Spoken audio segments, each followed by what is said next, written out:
Thank you for watching this week. I'm a little bit more casual this week because this is going to be a review of all of the Bible studies that we've done from the book of Genesis. And I have some books here that I'm going to be doing an extensive study on here. So as you watch me, I'm also going to be posting pictures and things. Just want you to know that Muffin is on the couch. So if you hear any snoring, that's why. To do a recap of what happened last week in the last chapter of Genesis, we talked about the tribes.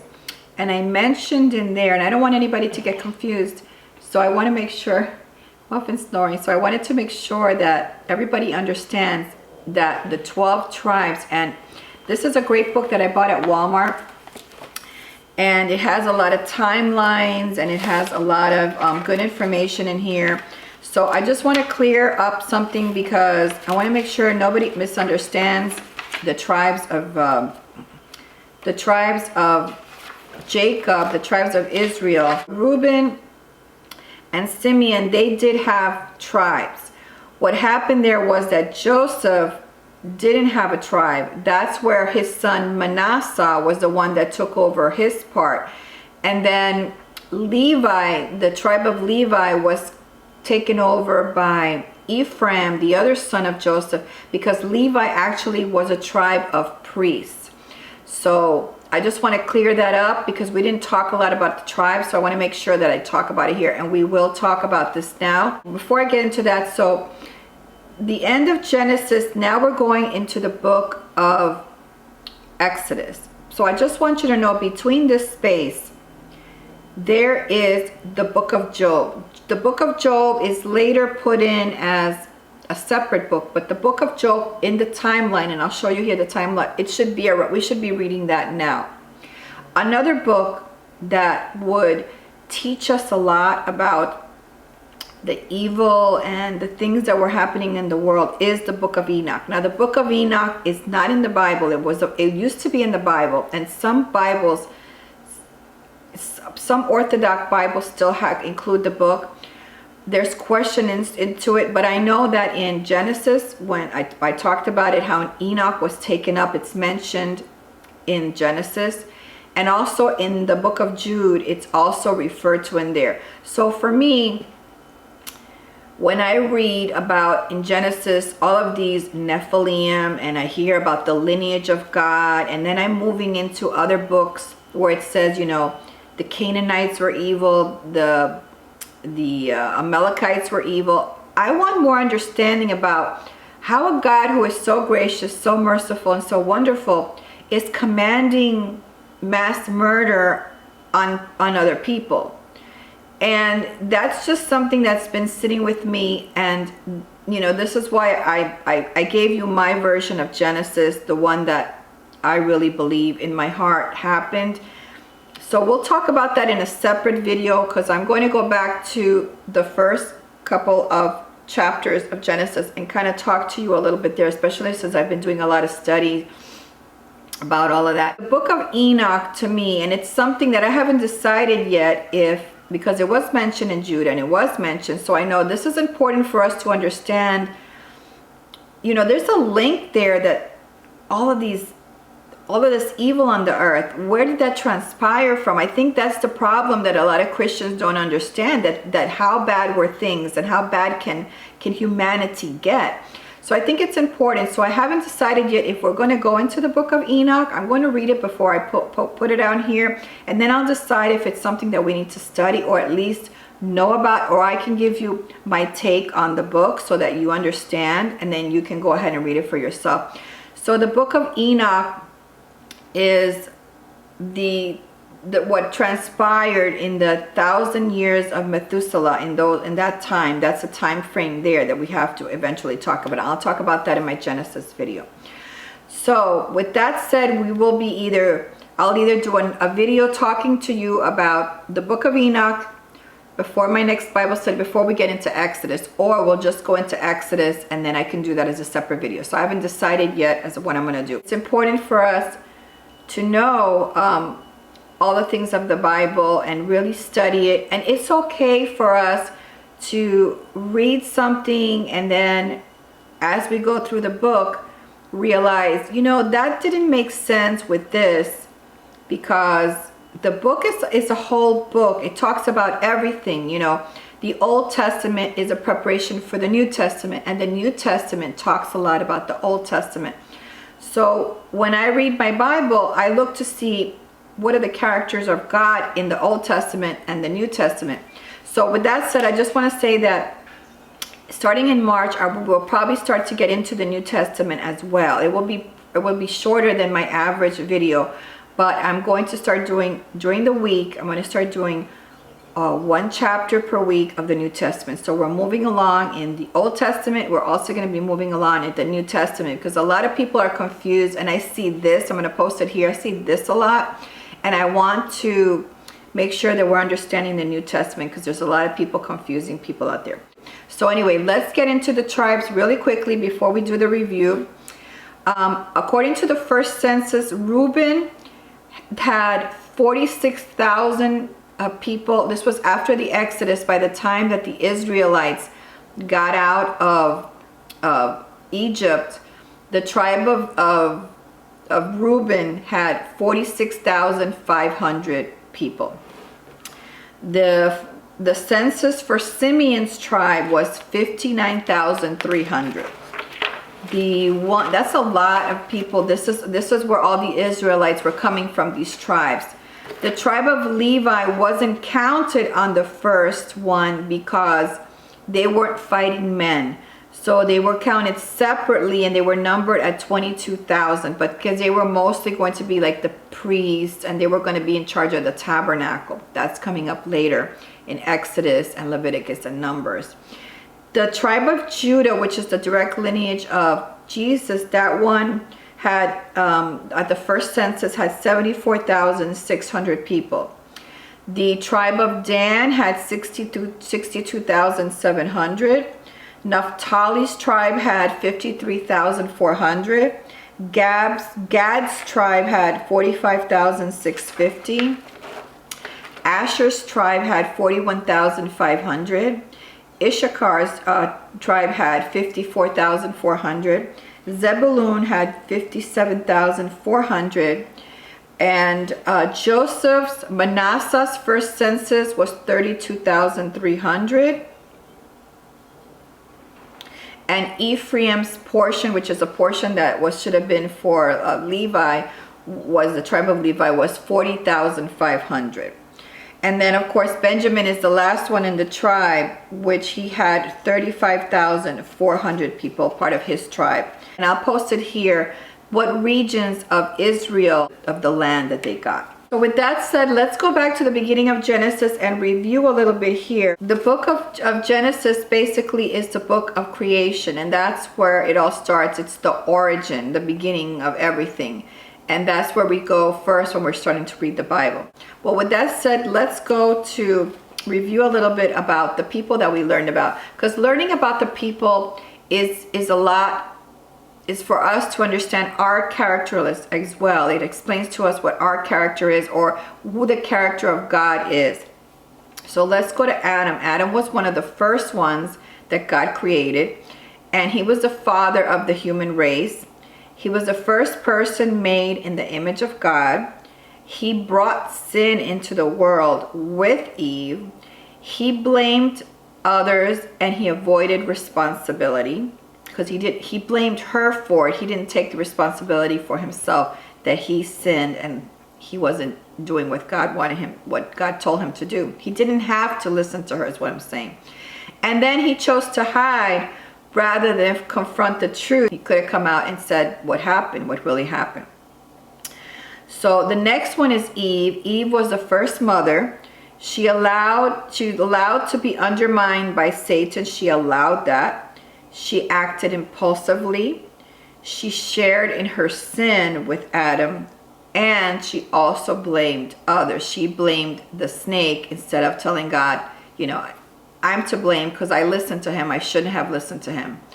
So, and then she also tried to hide from God, and you cannot hide from God. So that's something that they were both attempting to do by covering up their sin. After that, we have the children that were born, which was Cain. And Cain was the first human. child, and he was also a farmer like his dad. Then he was disappointed. He reacted angrily. He took negative options when there was positive options were presented.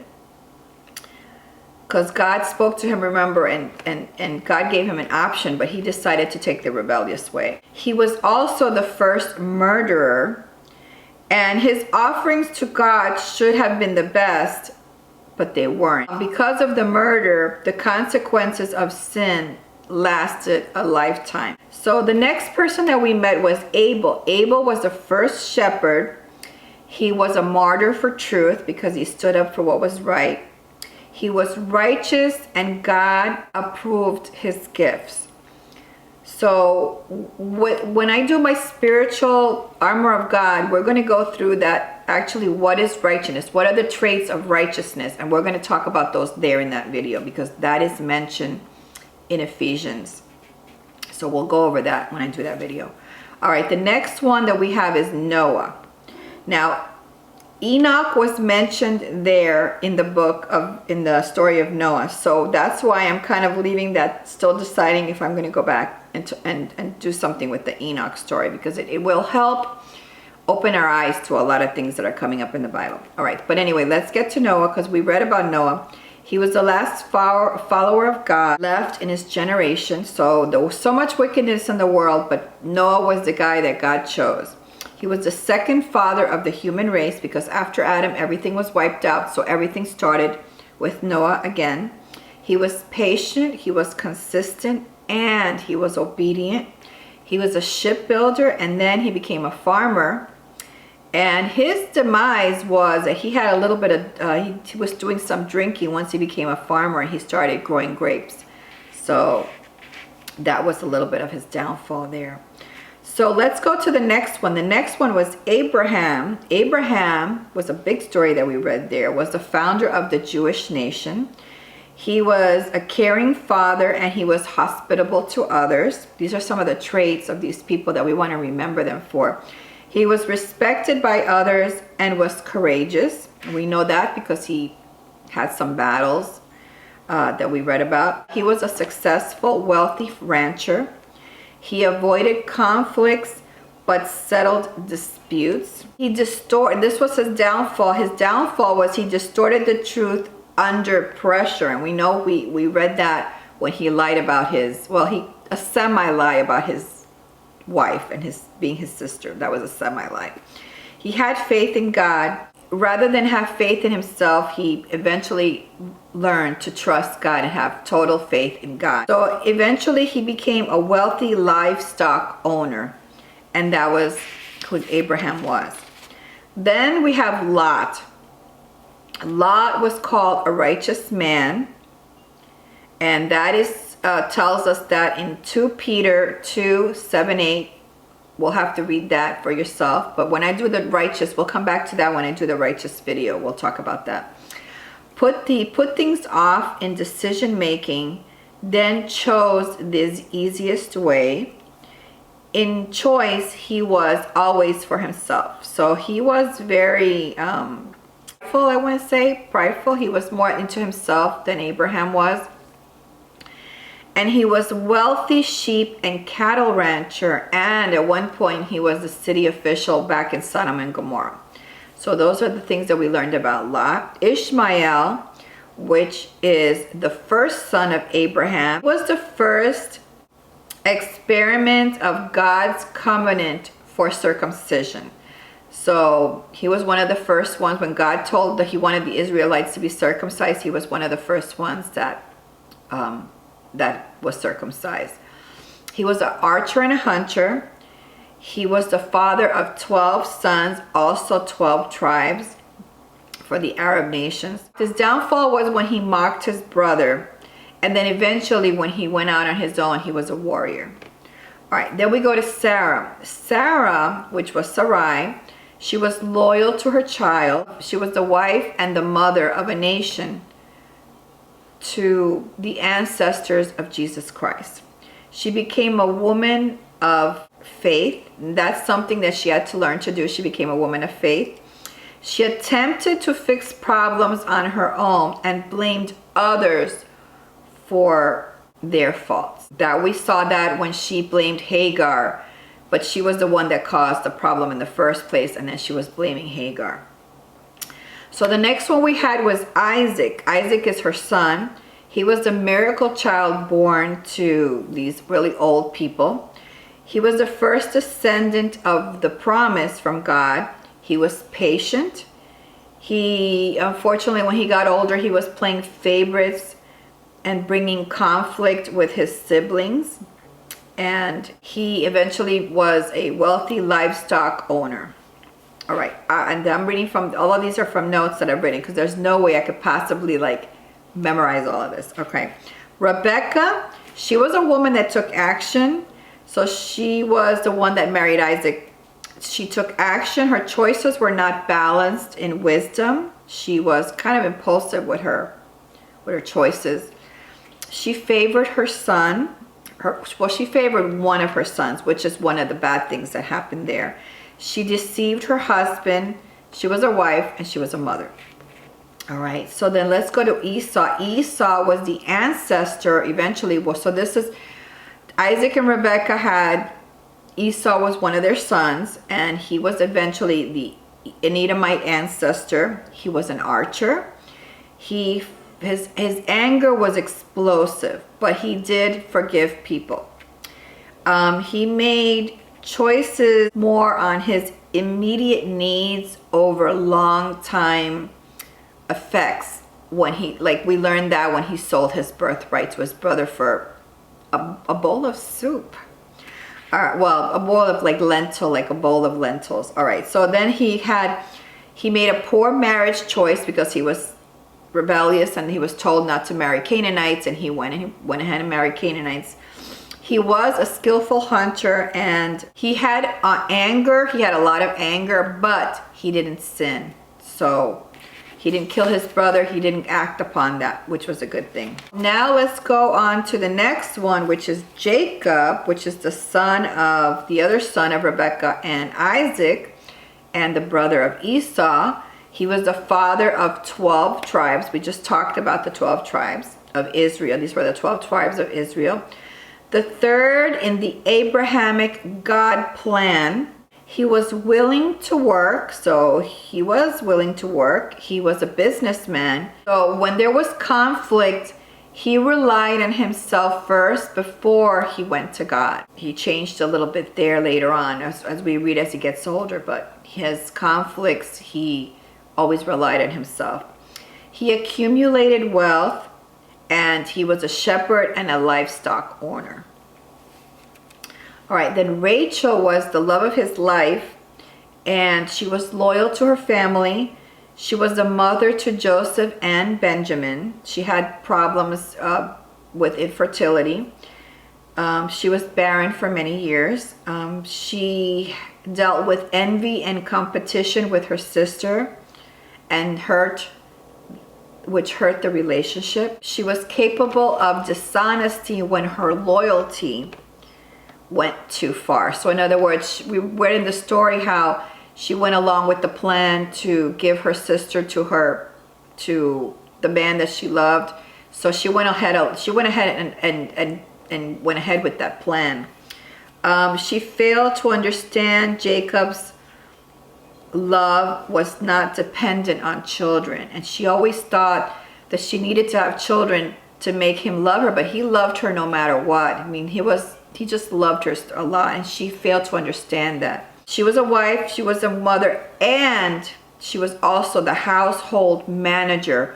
When Leah married him first, she also took care of a lot of the household management things that had to be done in the home. Now Laban, he controlled 2 generations of marriages in the Abrahamic family. Rebecca, Leah, and Rachel. So he had control of those 2 generations. He manipulated others for his benefit. He was unwilling to admit wrongdoing. He benefited financially by using another, which happened with Jacob. He used Jacob. So he ended up being a wealthy sheep breeder, and that's where he was here. Leah, which is the sister of Rachel, She was a wife and mother of 6 children to Jacob. She collaborated with Laban and Leah to outwit Jacob in manipulation. One of the mothers of Israel, so she's considered one of the mothers of Israel because of the tribes of Israel. She has her lineage goes all the way to Jesus Christ. She envied her sister. She competed for Jacob's attention and respect. She gave God credit for 5 sons. So she was always thankful to God when she gave birth that she had this son. Wasn't really a happy woman. I'm not going to say that she was really happy because she never had the love and couldn't understand that Jacob was going to love Rachel more. So then we go on to Dinah, which is one of her daughters, as she was the only daughter of Jacob, and that avengers hurt her and raped her, and the family trampled others for her honor, which was her brothers Simeon and Levi. They trampled others for her honor. Then we go to Joseph, the story of Joseph. He became a slave to a ruler. He had personal integrity. He had spiritual sensitivity. He prepared a nation for survival. He was prideful in his youth and caused friction within his brothers. His response to life's circumstances is what mattered. He was a shepherd, he was a slave, and he was a convict, and he became a ruler. All right, now Reuben saved Joseph's life by talking his other brothers out of his murder.